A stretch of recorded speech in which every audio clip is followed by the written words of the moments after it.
প্রধান উপদেষ্টা ডিসেম্বরের মধ্যে জাতীয় নির্বাচনের প্রস্তুতির যে নির্দেশনা দিয়েছেন তা ইতিবাচকভাবে দেখছে বিএনপি। দলটির মহাসচিব মির্জা ফখরুল ইসলাম আলমগীর বলেছেন, নির্বাচনের মাধ্যমে ক্ষমতার পরিবর্তন হবে এবং নির্বাচিত সরকারই দেশ চালাবে। তিনি আরও বলেন যে ভোটের জন্য প্রাণ দিয়েছে অসংখ্য মানুষ, সেই নির্বাচন নিয়ে কোনো সমস্যা হবে না।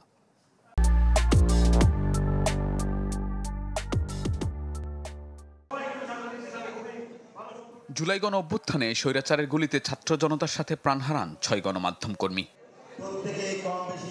সেই জুলাই আন্দোলনে সাংবাদিকদের ভূমিকার শীর্ষক আলোচনার আয়োজন করে ঢাকা সাংবাদিক ইউনিয়ন ও বাংলাদেশ ফেডারেল সাংবাদিক ইউনিয়ন, যেখানে অংশ নেন বিভিন্ন রাজনৈতিক দলের নেতারা। বক্তারা বলেন, জুলাই গণ অভ্যুত্থানের আকাঙ্ক্ষা ধরে রাখতে হবে, নয়তো ফের ফেসিবাদের জাতাকলে পড়বে দেশ। আমাদের মধ্যে পারস্পরিক ইন্টারাকশন থাকা দরকার, কথা বলা দরকার, কোনো প্রশ্ন আসলে এক্সচেঞ্জ অফ ভিউজ হওয়া দরকার। তাহলেই কিন্তু গণতন্ত্র সমৃদ্ধ হবে। গণতন্ত্রের যে বিউটি সেটা আরও সৌন্দর্য, আরও সুশোভিত, বিকশিত হবে। গণতন্ত্র মানে খালি মেজরিটি মাইনরিটি না, গণতন্ত্র মানে সঠিকতা বেঠিকতা, গণতন্ত্র মানে সত্য মিথ্যা, গণতন্ত্র মানে ভুল নির্ভুল এবং তার বিপরীতে সঠিক একটা পথ বার করা। সেই চেষ্টা আমরা সবাই মিলে করব। ডিসেম্বরের মধ্যে নির্বাচনের প্রস্তুতি নিয়ে প্রধান উপদেষ্টার নির্দেশনাকে সাধুবাদ জানিয়েছে বিএনপি। মির্জা ফখরুল ইসলাম আলমগীর বলেন যে ভোটের জন্য প্রাণ দিয়েছে অসংখ্য মানুষ, সে নির্বাচন নিয়ে কোনো সমস্যা হবে না। প্রফেসর ইউনূসকে ধন্যবাদ দিতে চাই এই ফোরাম থেকে, যে তিনি নির্দেশ দিয়েছেন ডিসেম্বরের মধ্যে নির্বাচনের সব কাজ গুছিয়ে রাখার জন্য নির্বাচন কমিশনকে। এটা একটা অত্যন্ত ইতিবাচক ব্যাপার, and he deserves thanks for that. আমরা আশা করব যে নির্বাচন কমিশন এই কাজটা খুব দ্রুততার সঙ্গে শেষ করে তার নির্বাচনের একটা পরিবেশ তৈরি করবে। মানুষ একটা নির্বাচিত প্রতিনিধিত্ব চায় পার্লামেন্টের মধ্যে। তো এই জিনিসগুলো নিয়ে আমি মনে করি যে কোনো আপনার সমস্যা নেই।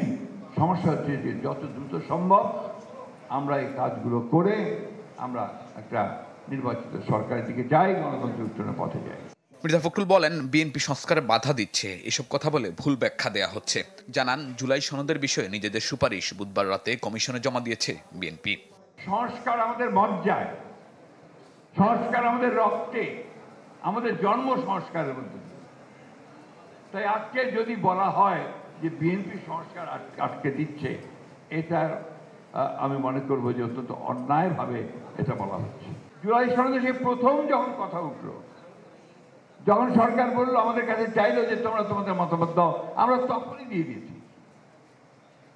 এরপরে এখন আবার কয়েকদিন আগে সরকারের তরফ থেকে আমাদের কাছে মতামত চাওয়া হয়েছে, আমরা গতকাল রাত্রে সেই সব মতামত পুরো দিয়ে দিয়েছি।